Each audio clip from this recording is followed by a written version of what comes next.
Oi, pessoal, bem-vindos a mais uma aula do PopClass Enem. Na aula de hoje, nós teremos a continuação da aula sobre oogênese. Meu nome é Beatriz Feitosa. Vamos lá? Bom, nós já vimos sobre o que é oogênese, a maturação pré-natal dos oócitos, dividindo em período germinativo, de crescimento e a maturação. Vimos também a maturação pós-natal desses oócitos e hoje teremos algumas curiosidades e a resolução de questões sobre o assunto.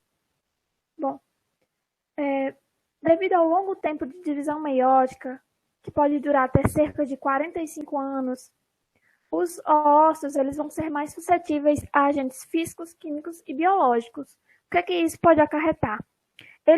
Isso pode ser responsável por uma alta frequência de erros meióticos, como, por exemplo, a falha na separação das cromátides irmãs de um cromossomo, por exemplo.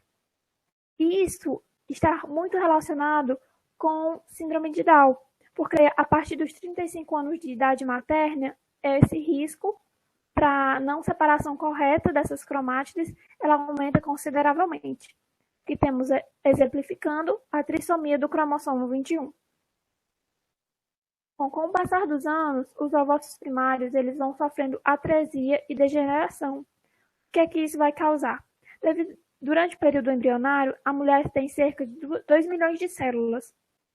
Na puberdade, o número de células reprodutoras cai para 40 mil, e ao longo de toda a vida reprodutora de uma mulher, ela libera apenas 400 células durante a ovulação.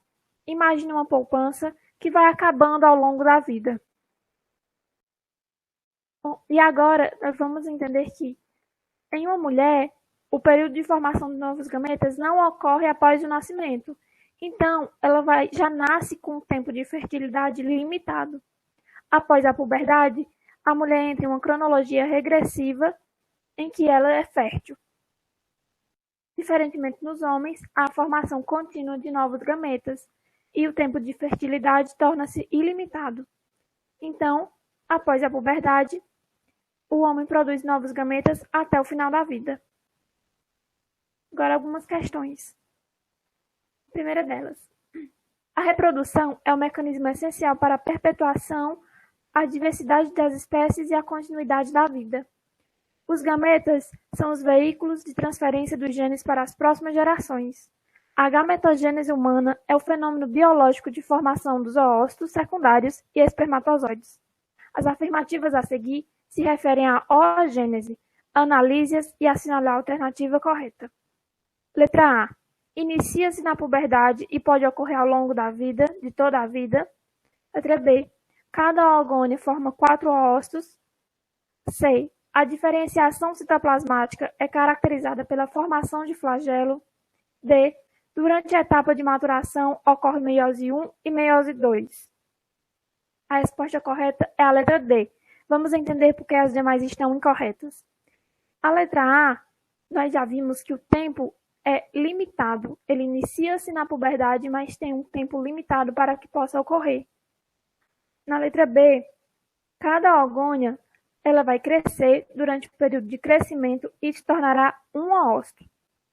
Na letra C, a diferenciação citoplasmática e a formação do flagelo está sendo referente à formação do espermatozoide. Na letra D, que é a correta, na fase de maturação vai ocorrer primeiramente a meiose 1, em que o ócito primário se transforma em ócito secundário.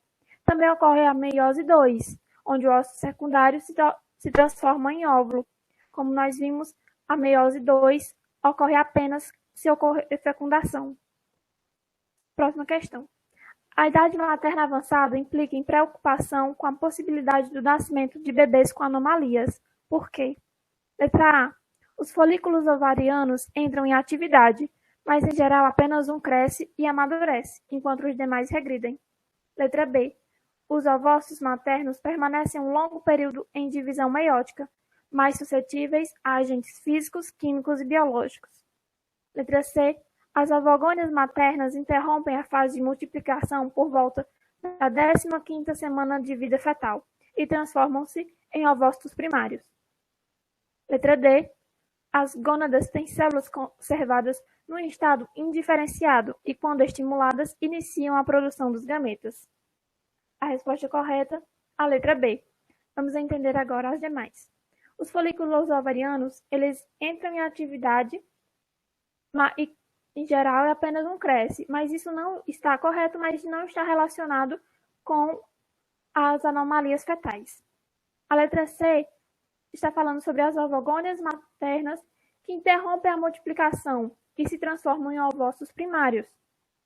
Essa interrupção ela ocorre na fase de maturação e o ovócito primário, que sofre essa interrupção, ele vai ser interrompido durante a meiose 1. Letra C. Letra D. As gônadas têm células conservadas no estado indiferenciado. Não, as células já estão diferenciadas. E a letra B.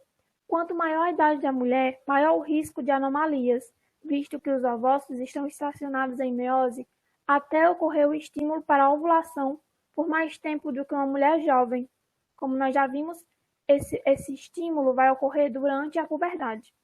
Nesse período estacional, são mais suscetíveis a agentes ambientais, que podem provocar mutações no material genético ou não junção dos cromossomos. Muitas mutações são provocadas por contato com radiação, por exemplo. Próxima questão. Uma mulher com 40 anos ou mais tem uma maior probabilidade de gerar uma criança com defeitos congênitos do que uma mulher com 20 anos. Mas um homem com 20 ou mais de 40 anos tem a mesma chance de gerar uma criança normal. Essa diferença se dá ao fato de: letra A. Os ovócitos primários serem produzidos apenas no período embrionário e os espermatócitos primários produzidos continuamente a partir da puberdade. Letra B. Os ovócitos primários serem produzidos apenas durante a puberdade e os espermatócitos primários produzidos constantemente ao longo da vida. Letra C. Tanto os ovócitos primários quanto os espermatócitos primários formam-se apenas na vida embrionária, sendo os espermatócitos produzidos em maior quantidade. Letra D. Tanto os ovócitos primários quanto os espermatócitos primários formam-se apenas durante a puberdade, sendo os espermatócitos produzidos em maior quantidade. Letra E. Os ovócitos primários serem produzidos constantemente ao longo da vida e os espermatócitos primários produzidos apenas no período embrionário. A resposta correta é a letra A. Na letra B, nós temos que os ovócitos primários são produzidos apenas durante a puberdade. Na verdade, eles são produzidos apenas durante o período intrauterino. Na letra C, tanto os ovócitos primários como os espermatócitos primários formam-se apenas na vida embrionária. Não, os espermatócitos primários são produzidos após a puberdade.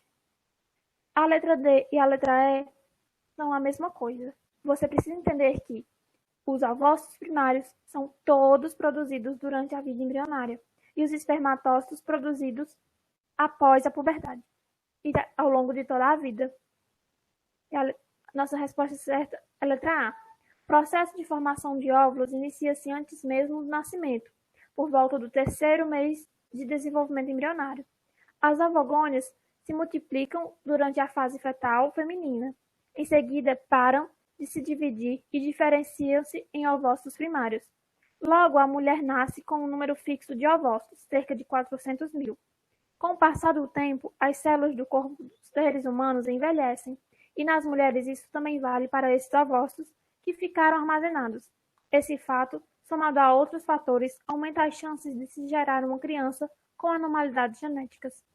Já no homem, a espermatogênese é contínua a partir da puberdade, pois as espermatogônias continuam a se multiplicar por mitose e se transformar em espermatócitos primários.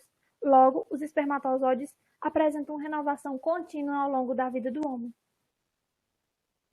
Próxima questão.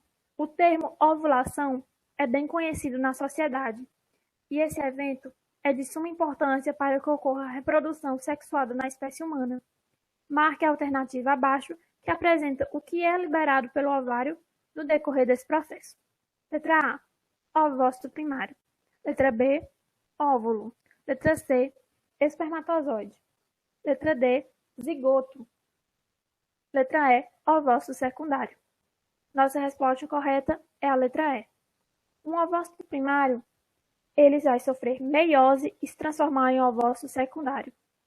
O óvulo, como nós já vimos, ele é formado apenas caso ocorra a fecundação. O espermatozoide ele é produzido pelo homem e o zigoto ele é um estágio avançado após a fecundação. O ovócito secundário ele vai ser liberado pelo ovário na tuba uterina. Sempre que a mulher ovula, ela libera um ovócito secundário. E caso ocorra a fecundação, ele se transforma em óvulo. Foi isso, gente. Eu espero que vocês tenham entendido, tenham gostado da aula. Curtam, comentem, compartilhem com os amigos. Aguardem as próximas aulas do canal. Até mais!